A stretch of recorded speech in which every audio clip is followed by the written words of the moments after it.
Hey guys, Dr. Mike Deuce at MTFU Longevity. Forgive me, I'm a little bit winded because what I'm about to show you, I just went through a couple of times. There are among my five most favorite dumbbell exercises.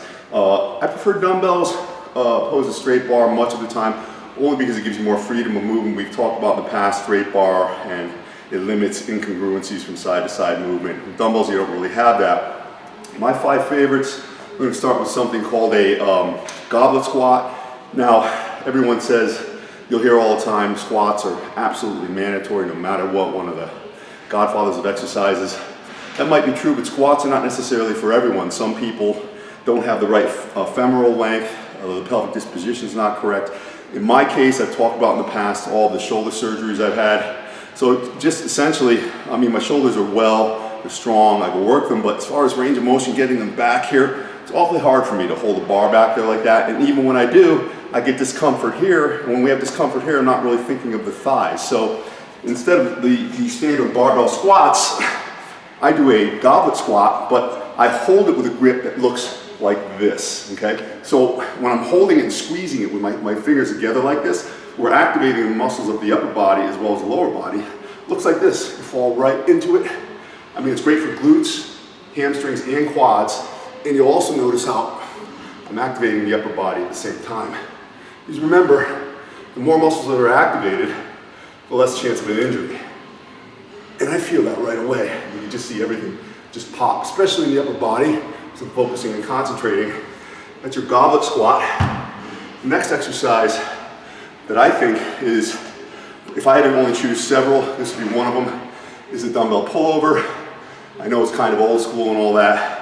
Really, there's really no beating it. I'm going to show you what it looks like, then explain a little bit. And there's two hand positions that I use. One is where my hands are closer together and I'm squeezing them. The butt stays down. I bring it back like so. By squeezing the hands together and keeping the elbows closer, you're activating the fibers of the upper chest. Okay? And remember, I don't let my hips come up like that. I keep them down. There's another way, elbows out. Flared triceps just a touch. Now all of a sudden, I feel like right in the lats. And really, you're also hitting triceps, biceps, muscles of the trunk.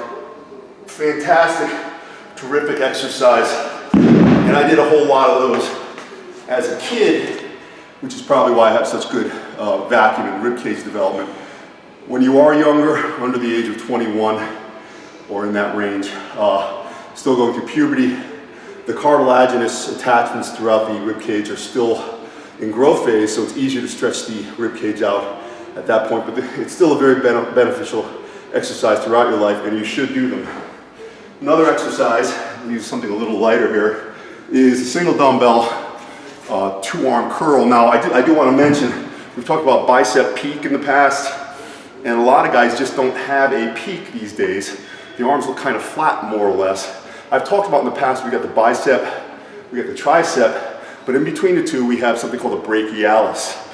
It sounds a little pseudo-scientific, but literally, if you work this muscle right here, it will help in pushing your bicep up and increasing the peak. One of the best ways, not only the brachialis, but you can work the brachioradialis, so total side arm development.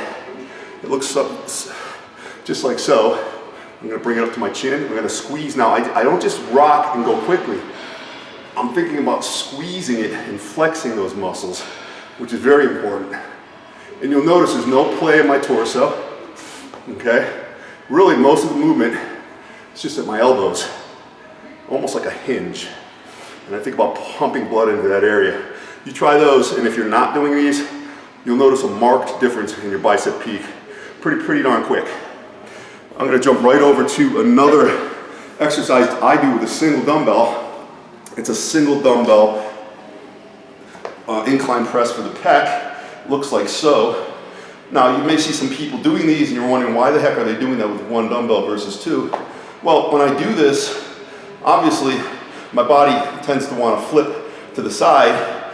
So what happens? The muscles of the core, the obliques on this side, activate in order to stabilize my body. And I feel that right away. I'll sometimes put my hand right here just to feel my pec work.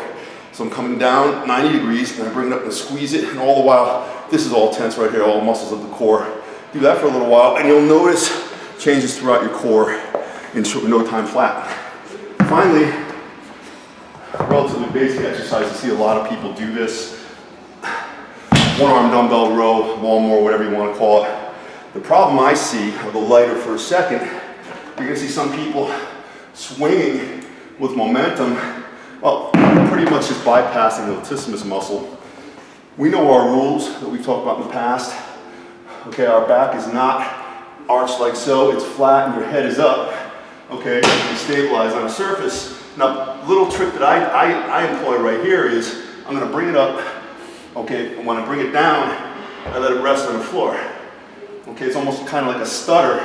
And by doing that, not only can I go heavier, I find, I'm also taking that momentum out of the exercise. And remember, when you bring your arm up, you want to bypass and flex that back. So it's not just staying even with my torso, I'm bringing my arm above that just a touch, because I'm flexing that.